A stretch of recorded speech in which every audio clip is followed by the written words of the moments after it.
Hello प्यारे बच्चों, आज हम देखेंगे जादुई रोटी की मजेदार कहानी। गरीब बेटी की जादुई रोटी। रजनी, और कितनी देर लगाएगी? तेरे बापू कब से बैठे हैं, अब ले आ खाना। बस लाई माँ।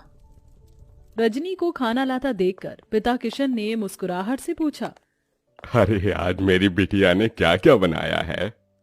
बाबा, मैंने आपके लिए भिंडी की भुजिया बनाई है और सूखे आलू भी। फिर तो आज मैं पेट भर कर रोटी खाऊंगा। 2 तरह की सब्जी बनी देखकर ललिता बड़बड़ा उठती है। अरे लड़की, 2 टाइम की सब्जी एक ही बार में क्यों बना दी तूने? एक तो ऐसी तेरे बाबा की कमाई धमाई नहीं है और महंगाई इतनी है। जाने दो ललिता, अब तो बना दिया बिटिया ने। कल को ब्याह कर अपने ससुराल चली जाएगी ना, तो बहुत रोगी तुम। अब गुस्सा थूक दो और बिटिया के हाथों का खाओ। ये लो। किशन जैसे ही खाने का निवाला ललिता को खिलाता है, ललिता का मुंह चढ़ जाता है। आथू! अरे बेलुड़ी, आज फिर तूने रोटी जला दी। अरे तेरे दादा परदादा की आटा चक्की नहीं जो मुफ्त का आटा आता है, दाम देखकर खरीदना पड़ता है। रोज रोज जली रोटी बनाती है। यही हाल रहा तो पता नहीं ससुराल जाएगी तो कैसे बरसेगी।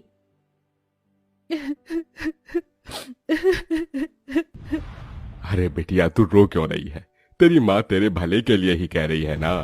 मैं क्या करूं बाबा, मैं इतनी कोशिश करती हूँ गोल रोटी बनाने की, मगर आड़ी टेढ़ी बन जाती है और जैसे जब तवे पर सेकती हूँ तो आग से जल जाती है। देख रजनी, कल तुझे देखने लड़के वाले आ रहे हैं। अच्छा खासा घर द्वार है उनका। मैं नहीं चाहती कि ये रिश्ता हमारे हाथ से जाए, समझी? अगले दिन सरस्वती अपने परिवार के साथ रजनी को देखने आती है। रजनी नजरें झुकाए हाथों में चाय नाश्ता लिए आती है। जी नमस्ते, लीजिए। भाई वाह, ये समोसे और कचौरी तो बड़ी स्वाद भरी है। ललिता जी, किसने बनाया? जी ये समोसे कचौरी सब बिटिया ने बनाया है। अरे वाह, ये तो सोने पर सुहागा हो गया। रूप की धनी तो है ही, खाना बनाने में तो हलवाई जैसा हाथ पाया है। अब तो आप शहनाई बजाने में देर मत कीजिए। मुझे अपने शुभम के लिए आपकी रजनी पसंद है।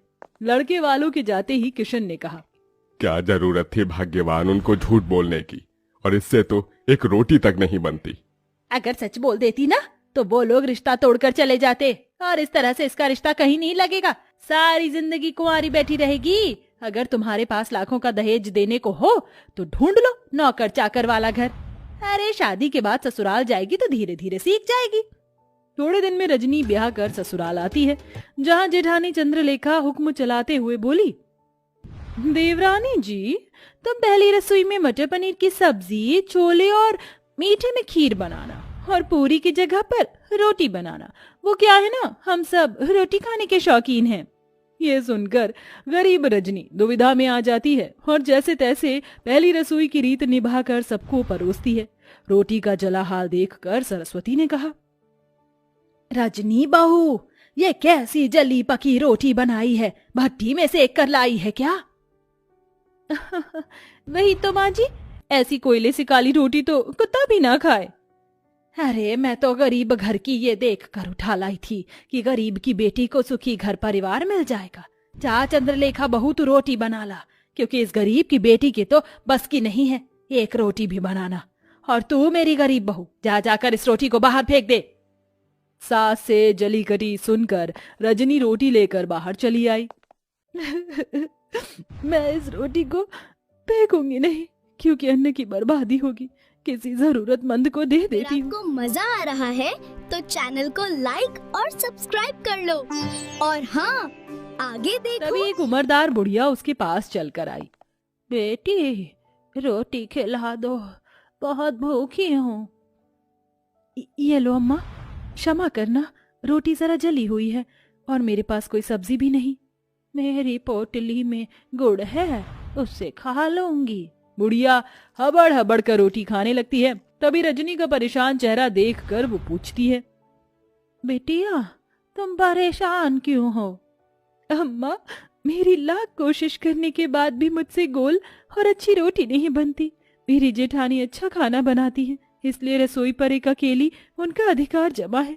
मेरी सास ने मुझे बहुत ताने दिए। तत्पश्चात बुढ़िया पोटली में से एक तवा उसे देकर बोली, ये लो बेटी, ये जादुई तवा है, इससे अब तुम्हारी सारी परेशानी टल जाएगी। इस तवे पर बनने वाली रोटी जादुई रोटी होगी। धन्यवाद अम्मा। रजनी बुढ़िया का दिया हुआ जादुई तवा घर लेकर आई और अपनी सास से निडर होकर कहा, माँ जी, रात की रसोई मैं पकाऊंगी, इस बार कोई भूल चूक नहीं होगी, वादा करती हूँ। लगता है सवेरे की बेइज्जती से मेरी गरीब देवरानी का मन नहीं भरा, जो फिर जली कच्ची रोटी बनाकर नाक कटवाना चाहती हैं। देवरानी जी को एक मौका दे दीजिए माँ जी।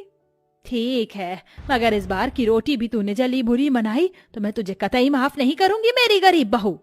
रजनी रसोई में लग जाती है। सब्जी तो बन गई, अब फटाफट से रोटी बनाती हूँ। रजनी जैसे ही चूल्हे पर तवा चढ़ाती, वह खरे सोने के समान चमचमाने लगता है।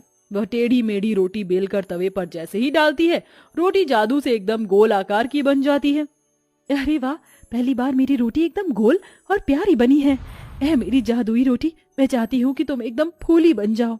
गरीब रजनी के कहते जादुई रोटी फूल कर गोल मटोल हो जाती है। वह सभी को रोटी परोसती है, जिसे खाकर सब दिल खोल कर तारीफ करते हैं। वाह रजनी बहू, तुम्हारी बनाई रोटी में अमृत जैसी मिठास भरी है। सचमुच रजनी, बिना सब्जी के भी रोटी बड़ी स्वाद लग रही है। सच में रजनी बहू, तेरे हाथ की रोटी खाकर तो जी ही नहीं भर रहा। जाने क्या जादूगरी भरी है तेरी इस रोटी में। धन्यवाद माँ जी। रजनी की तरफदारी सुनकर चंद्रलेखा भीतर ही भीतर जल भूल रही थी। सवेरे तो एकदम गुड़गोबर खाना बनाया था इसने, एकदम से ऐसा क्या चमत्कार हो गया जो मेरी गरीब देवरानी इतनी गोल फूली रोटी बना लाई। यूं ही दिन गुजरने लगे। तवे के सहारे रजनी ससुराल वालों को जादुई रोटी बनाकर खिलाती। सभी उससे खुश रहने लगे। एक दिन उसके माता पिता उससे मिलने आए। जी नमस्ते। समधन जी, समधी जी, आप दोनों आइए ना। रजनी बहू, देख तो कौन आया है। अपने गरीब माता पिता को देखकर रजनी की आंखों में आंसू छलक आए। माँ, बाबा, कैसे हैं आप? हम ठीक है बिटिया, तुझसे मिलने का मन किया तो आ गए। तुझे सुखी देखकर अच्छा लगा, अब चलते हैं। अरे ऐसे कैसे आए हैं, तो अपनी बेटी के हाथों की रोटी खाकर जाइएगा। रजनी रसोई में आकर रोटी बनाने में लग जाती है। आज मौका अच्छा है, जाकर देखती हूँ ये माजरा क्या है।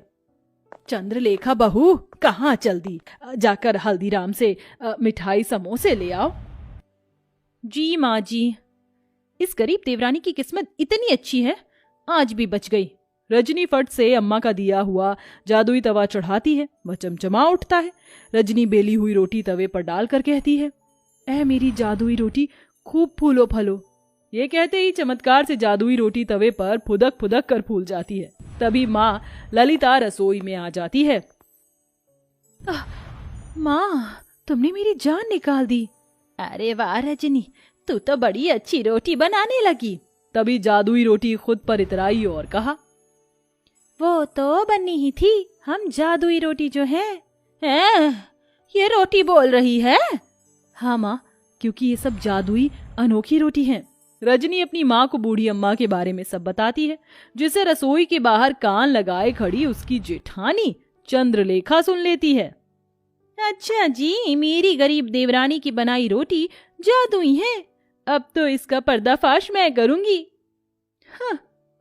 चंद्रलेखा एक आदमी को पैसे देती, जो भिखारी का भेष धरे उसके दरवाजे पर आता है। बहन, 2 रोटी खिला दो, भूख लगी है, दया करो। रजनी को उस पर दया आ जाती है। ठीक है भैया, जरा देर ठहरो, मैं रोटी लाती हूँ। रजनी रसोई में आकर रोटी बनाती है। जल्दी जल्दी से रोटी बेलकर तवे पर डालती हूँ। वो बेचारा भिखारी कितना भूखा था। चलो मेरे प्यारे तवे, जल्दी से मुझे जादुई रोटी बनाकर दे दो।